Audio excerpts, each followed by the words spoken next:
नमस्कार दोस्तों, एक बार फिर यूपीएसआई के बैच में आपका स्वागत है। आज हम लोग नंबर सिस्टम के ही क्रम में एक क्लास में आपको मैंने समांतर श्रेणी बताई थी। मैंने कहा था समांतर श्रेणी के क्वेश्चन आए हुए यूपीएसआई में पिछली बार। उसी क्रम में गुणोत्तर श्रेणी के भी, जो हमारी गुणोत्तर श्रेणी होती है, वहां से भी क्वेश्चन पिछली बार पूछे गए हैं। तो आज हम लोग गुणोत्तर श्रेणी के जो इम्पोर्टेंट क्वेश्चन है उन पर डिस्कस करेंगे और सीखेंगे कि अगर उस टाइप के क्वेश्चन आए या उससे थोड़ा हटकर भी आए तो हम उनको कैसे लगाएं। ठीक है, तो गुणोत्तर श्रेणी की ओर बढ़ते हुए आज हम लोग इसको देख रहे हैं, गुणोत्तर श्रेणी आखिर होती क्या है। जैसे समांतर श्रेणी हम लोग पढ़े थे तो वहां पे सार्वंतर सेम होता था, मतलब हर अंक के बीच का जो अंतर रहता था संख्याओं के वो समान होता था। गुणोत्तर श्रेणी में उनका जो अंतर की जगह पर भाग जो होता है, यानी दोनों तरह से आप भाग करेंगे या फिर आप कहें जो उनके फैक्टर बढ़ाते जाते हैं वो सेम होता है। फॉर एग्जांपल एक बार हम और लिख दे रहे हैं समांतर श्रेणी का और उसके बाद गुणोत्तर श्रेणी।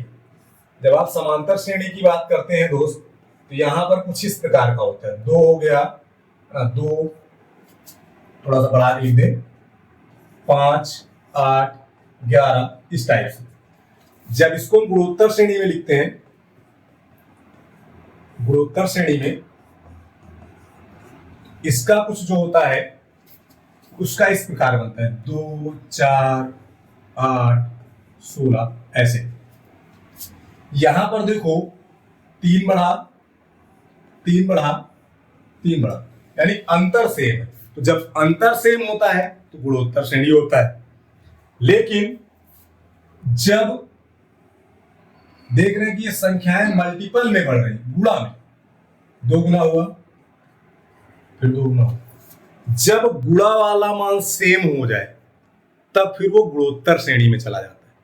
समझ रहे हैं? जब अंतर सेम चलेगा तो समांतर श्रेणी, जब उसके गुणे वाली वैल्यू, गुणा या भाग दोनों हो सकता है। ठीक है, इसको ऐसे भी लिखा जा सकता है 16, 8, 4, 2 एंड डॉट डॉट।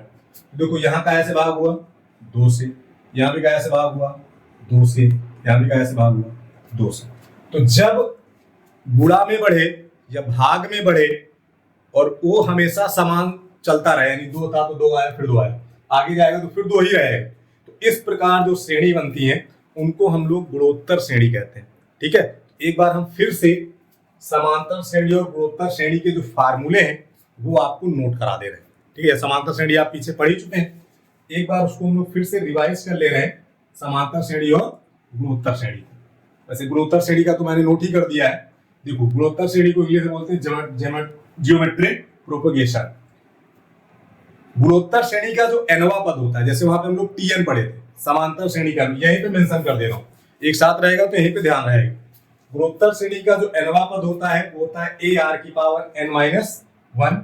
अगर यहीं पे हम समांतर श्रेणी की बात करें, ठीक है, अगर समांतर श्रेणी की बात करेंगे तो समांतर श्रेणी का जो nवां पद होता है tn, वो आपका क्या था, a plus n-1 into D होता है। ठीक, r वही सामान्य गुणक जो हम लोग भाग करते हैं।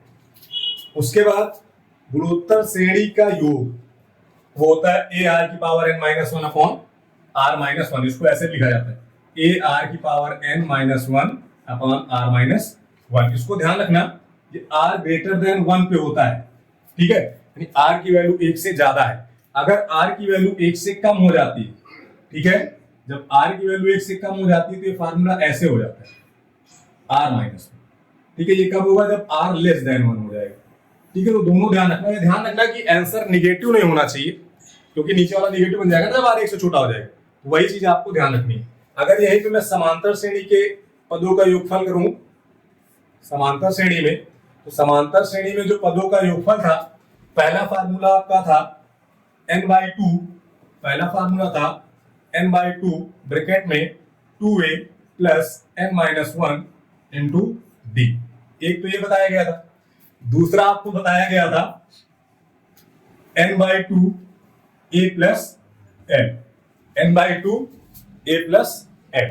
ठीक है, अब इसके बाद देखो गुणोत्तर श्रेणी के अनंत पदों का योग आप ध्यान रखिएगा। अनंत पदों का योग होता है a अपॉन r-1 या 1 - r। कंडीशन वही है, जब r ग्रेटर देन 1 होगा तो ये रहेगा आर लेस देन 1 होगा तो ये रहेगा। ये वाला ध्यान रखिए, गुणोत्तर माध्य। समांतर माध्य तो आप पढ़े हैं, औसत को समांतर माध्य बोला जाता है। जब गुणोत्तर माध्य आ जाए तो सभी संख्याओं का गुणा करा के उसकी पावर 1/n करना है। उसकी पावर कितनी करनी है? 1/n करनी है। तो ये आपका होता है गुणोत्तर माध्य। इसको ध्यान रखिएगा। यूपीएसआई में पिछली बार समांतर श्रेणी और गुणोत्तर श्रेणी दोनों से क्वेश्चन आए थे, तो इस चीज को आप ध्यान रखेंगे। अब आते हैं क्वेश्चन की तरफ। देखिए पहला क्वेश्चन आपका क्या लिखा है कि गुणोत्तर श्रेणी का चौथा पद ज्ञात कीजिए जिसका पहला पद क्या है? 64 है और सामान्य गुणक 1/2 है। सामान्य गुणक का मतलब किसका मान दिया गया? आर का। पहले पद का मतलब किसका मान दिया गया? ए का। अब यहां से अगर हम बात करें तो एनवा पद क्या होता है?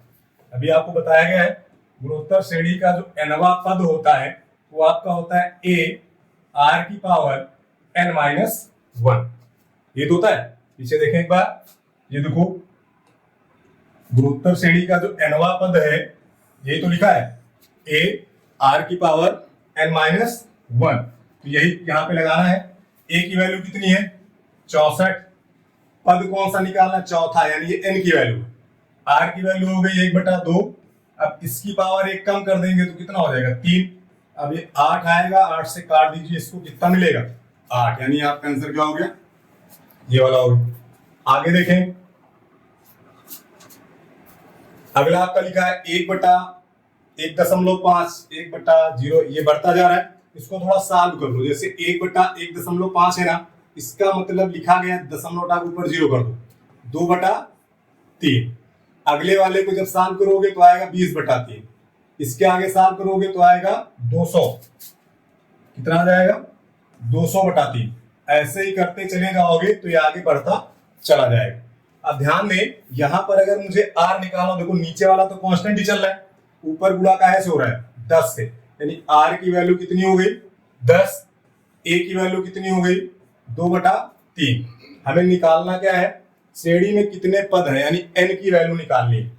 अब देखो यहां अगर आप ध्यान दें तो जो r है वो 10 है, यानी 1 से ज्यादा है। तो यहाँ पे Sn जो लगेगा वो लगेगा a r की पावर n-1 अपॉन r-1। ये ध्यान रखना, ये n यहाँ पर माइनस होता है, तो जब पदों की संख्या निकालते हैं तो n में माइनस होता है। अब इसी में वैल्यू खाली पुट करना है बस। a की वैल्यू कितनी थी? 2/3। r की वैल्यू कितनी है? 10 पावर n-1 बटे कितना आ गया? 9। और ये बराबर किसके है? 740 और 74। इसको जब आप सॉल्व करेंगे 10 की पावर n-1 तो ये आपको मिलेगा 9 9 9 9 9 9 बार। ठीक है, ये एक जाके उधर जुड़ जाएगा, 10 की घात n की वैल्यू मिल जाएगी, 1 के बाद 9 0।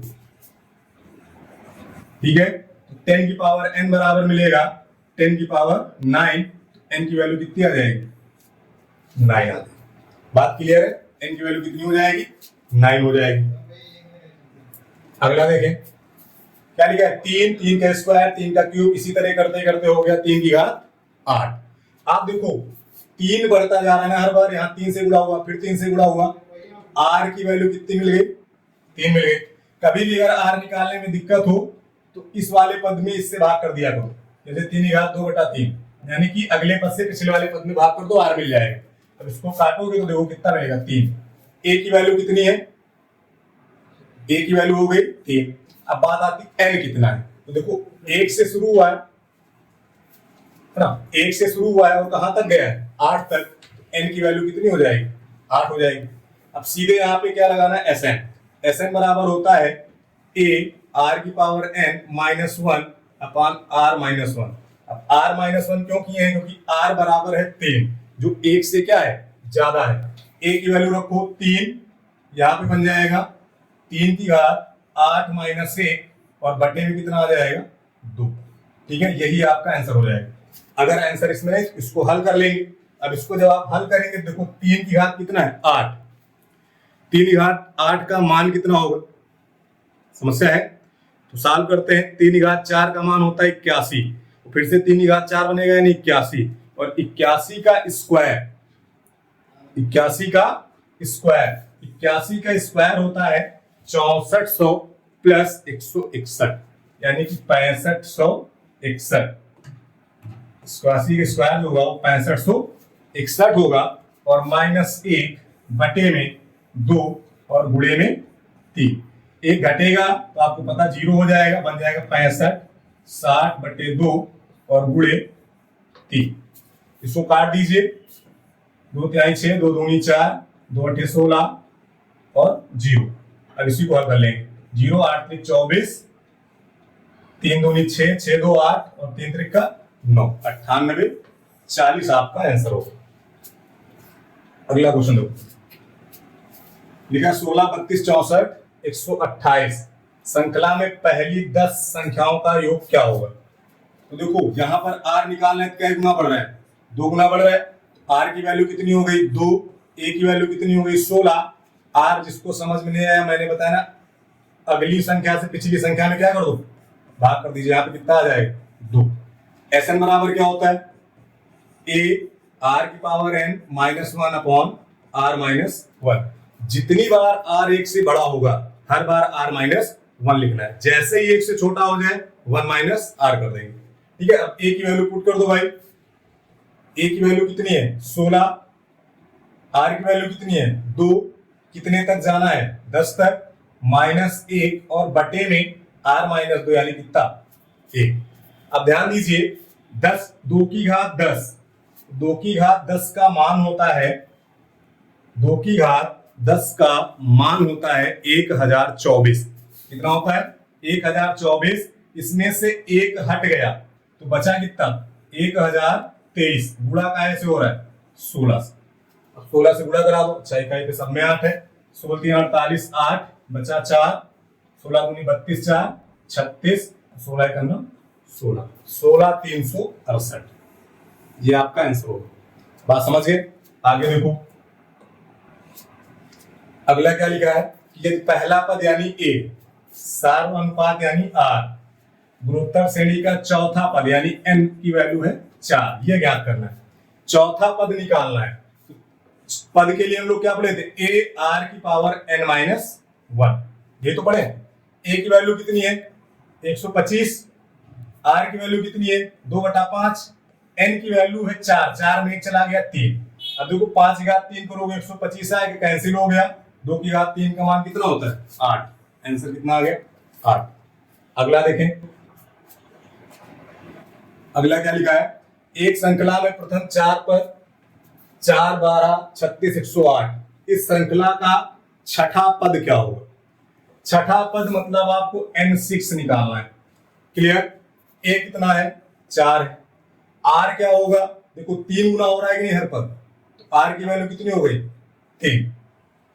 अब सीधे लिखेंगे a r की पावर n -1, a की वैल्यू है 4, r की वैल्यू है 3। अब n -1 यानी 6 से 1 कम कर दो, कितना आ जाएगा 5। तो 3 घात 5 की वैल्यू होती है 243, 243। अगर 143 आता कितना अच्छा था, है कि नहीं। अगर यहीं पे 143 आया होता तो भैया मैथ की भाषा में बहुत अच्छा है वो 143। जब ना समझ पाओ एक बोल दिया करो, 3 4 12 की 2 इकाई में 2 ही है एक जगह, यही से आंसर लगा दो। हर जगह पूरा क्वेश्चन चेक करने की जरूरत नहीं होती है। अगला देखें, 1/2 ऐसे करता जा रहा है, देखो ऐसे लिखा हुआ है 1/2, 2 का स्क्वायर, 2 का क्यूब और इसी तरह करते चले जाएंगे तो हमें जाना है 2 की घात 10 तक और इसकी वैल्यू है 1/k। आपसे पूछा है k का मान क्या होगा। अब अगर ध्यान दें r निकालने में दिक्कत ना होनी चाहिए। देखो नीचे ही गुणा हो रहा है, सिर्फ जब नीचे ही गुणा हो रहा है तो r बराबर सीधे आप 1/2 लिख सकते हैं। ठीक, तो समझ में नहीं आया तो r निकालने के लिए आपको बताया गया है अगले पद को पिछले वाले पद से क्या कर दिया जाए, भाग कर दिया जाए। इसको जब आप 1/2 से भाग करेंगे, देखो ये वाला 2 चला जाएगा ऊपर और ये आ जाएगा नीचे, यानी 2/2 की घात 2 और इसकी वैल्यू हो जाएगी 1/2। तो a कितना है 1/2 है। आपको देखो इसका योग दिया गया तो आपको SN लगाना है। तो जब SN लगाएंगे तो SN का फार्मूला होता है a r की पावर n -1 अपॉन r -1, यही फार्मूला होता है। लेकिन इस बार देखो r की वैल्यू 1 से कम, आर की वैल्यू 1 से क्या होगी, कम। यहां भी अगर आप पुट करेंगे तो आंसर सेम आएगा, नीचे भी माइनस बनेगा ऊपर भी माइनस बनेगा, और माइनस माइनस आपस में क्या हो जाएगा, कैंसिल हो जाएगा। तो टेंशन नहीं लेना, सीधे यहीं पे वैल्यू पुट करते हैं। ये इसको उल्टा कर लो, यहाँ पे फार्मूला लगा दो 1 माइनस आर की power n upon 1 minus R. ठीक, ये कब करेंगे, जब r का मान 1 से क्या हो जाए, छोटा हो जाए। अब इसमें वैल्यू पुट करो, आंसर आ जाएगा। a का मान है 1/2। ठीक है, आगे गए 1 माइनस r का मान 1/2। पावर कितनी होगी, देखो 1 से शुरू करके 10 तक गए, यानी पावर कितनी बन गई, 10। बटे में भी कितना है, 1 माइनस 1/2। इसको जब सॉल्व करोगे तो नीचे आधा निकल गया, आधा बचा, तो आधे से ये वाला आधा क्या हो जाएगा, कैंसिल हो जाएगा। आपके पास सिर्फ बचेगा 1 माइनस, इसकी जब पावर हटाओगे तो ये बन जाएगा, अभी बताया गया ना 2 की घात 10 का मान होता है 1024। ऊपर जाके घट जाएगा 1023/1024, और ये बराबर है 1/k के। वैल्यू किसकी पूछा है, के, यानी उल्टा कर दो तो के की वैल्यू हो जाएगी 1024/1023। 1024/1023। इसको किसी डायरी में लिख के रख लो, यूपीएसआई 2025 के लिए। ये यूपीएसआई 2025 के लिए आप कहीं नोट कर लीजिए। अगर गुणोत्तर श्रेणी आए तो किसी ना किसी सेट में ये क्वेश्चन पक्का मिलेगा। क्लियर है, अगला क्वेश्चन देखो। एक गुणोत्तर श्रेणी का प्रथम पद 15, सार्वंतर ए, तो इसका चौथा पद क्या होगा। तो प्रथम पद 15 यानी ए का मान कितना हो गया, 15। अब डायरेक्ट लगाने की कोशिश करें भाई, आर का मान है 4, आर का मान 4, एन का मान है 4, तो 1 कम यानी 3। सीधे इसको हल करेंगे, 15 गुणे 16 चौके 64। कोई दिक्कत यहां पर, इसको हल करिए आंसर आ जाएगा। अगला क्वेश्चन देखो, संकला का योग ज्ञात करें। 0 से शुरू हुआ है और 8 तक गया है, फिर गुणे में कितना है, 3 है।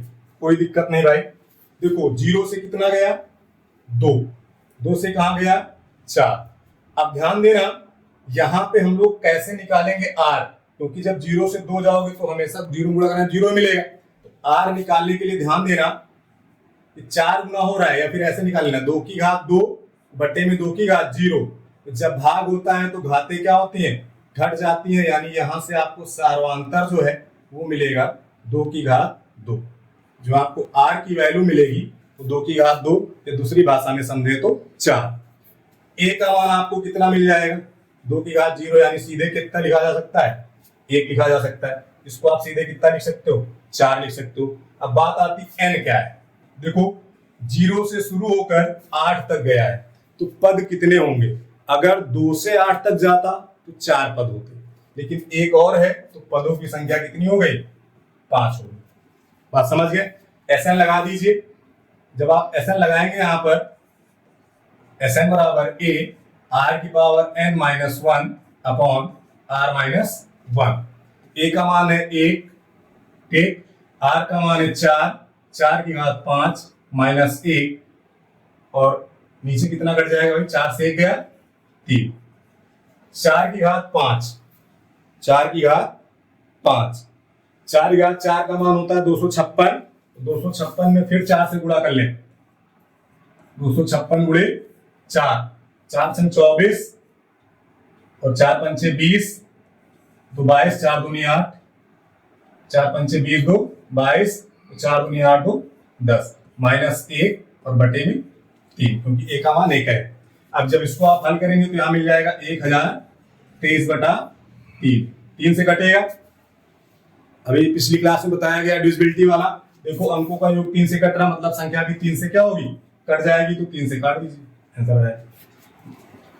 यहाँ पे कितना मिल गया, या फिर ये 3 बचा हुआ है, इसको भी यहाँ लिख लो, काटने की जरूरत ही नहीं पड़ेगी। 3 से 3 कैंसिल, तो सीधे आंसर मिल जाएगा 1023। ठीक है, अगर काटेंगे तो फिर से लास्ट में किससे गुणा कराना पड़ेगा, 3 से, तो वो काम ही ना करो, 3 से 3 क्या करो, हटा दो, सीधे आंसर मिल गया 1023। बात क्लियर है, कोई दिक्कत है भाई इसमें। अगला क्वेश्चन देखें, ज्यामितीय श्रेणी का मतलब वही होता है गुणोत्तर श्रेणी, 5 10 20, उसके बाद क्या लिखा है n, संख्याओं का योग है 1275, तो n का मान बताना है। पहले r निकालें, कितना बढ़ रहा है, 2, देखो हर बार 2 से गुणा हो रहा है, तो आर मतलब कितना मिल गया 2, ए मतलब कितना मिल गया 5, एन पता नहीं लेकिन योगफल पता है, कोई बात नहीं। एस एन बराबर ए आर की पावर, आर मतलब आप 2 पुट कर दें, एन माइनस 1 बटे आर माइनस 1, तो 1 हो जाएगा। और ये वैल्यू बराबर में किसके है 1275। 5 से काट दीजिए उधर, 5 दूनी 10, 50 25 और 50 25, एक जाके उधर क्या होगा जुड़ जाएगा, तो 2 की घात 5 बराबर 256, सॉरी 2 की घात n बराबर 256। अब ये 2 में ब्रेक करना है, 256 किसका होता है 2 की घात 8 का, 2 की घात 8 का, तो n बराबर कितना मिल जाएगा 8 मिल जाएगा, n बराबर 8। जिसको नहीं पता है तो ध्यान देना, ये 256 तो आप पता होगा ना 16 का स्क्वायर होता है, ये तो पता होगा। अब 16 का मतलब क्या है 2 की घात 4, तो पावर के ऊपर पावर आपस में क्या हो जाती है गुणा, तो वही 4 दूनी कितना हो गया 8 हो गया। क्लियर है बात भाई। अगला क्वेश्चन देखें। 3 दोस्त अल्फा बीटा और गामा की आयु गुणोत्तर श्रेणी में है और उनकी आयु का योगफल 57 तथा गुणनफल 58 32 है, तो उनकी आयु क्या है। इसको भी आप नोट कर लीजिएगा, ये भी इंपॉर्टेंट क्वेश्चन है, ये गुणोत्तर श्रेणी की दृष्टि से, क्योंकि जब 3 लोग आ जाते हैं तो एजम्पशन करके ही लगेगा, लेकिन एजम्पशन कैसे किया है, जैसे समांतर श्रेणी का एजम्पशन अलग तरीके से, इसका एजम्पशन अलग तरीके से। इसमें जब 3 मेंबर है तो हमेशा बीच वाले को ए मान लें, ठीक है। अब आपको पता है कि सार्वंतर से डिवाइड होता है, तो अगर इधर मैं आर बटे में कर दूंगा तो इधर आर गुणा में कर लेगा, 3 व्यक्ति मिल जाएंगे। अब देखो एक बार इनका गुणा दिया गया है, पहले गुणा करा दो, गुणा कराने से ये होगा कि आर जो है वो हट जाएगा और मुझे ए की वैल्यू मिल जाएगी। आर जो है वो क्या होगा हट जाएगा, तो आर से आर क्या हुआ कैंसिल, तो हमें मिल गया ए क्यूब, और ए क्यूब की वैल्यू कितनी दी गई 5 8 3 2। ये किसका क्यूब है, ये क्यूब है आपका 18, ठीक है। तो ए की वैल्यू कितनी मिल गई 18, ए की वैल्यू कितनी मिल गई भाई 18। अब इनका योग बनाना है तो योग बना दीजिए, 18 बटे आर प्लस 18 प्लस 18 आर बराबर किसके है 57। कितना हो गया 57। अगर आप ध्यान दो तो 3 से कट रहा है, काट दिया जाए 3 से, 3 से डिवाइड कर दोगे, यहां बचेगा 6, यहां बचेगा 6, यहां बचेगा 6 और यहां पे आ जाएगा 19, आ जाएगा भाई।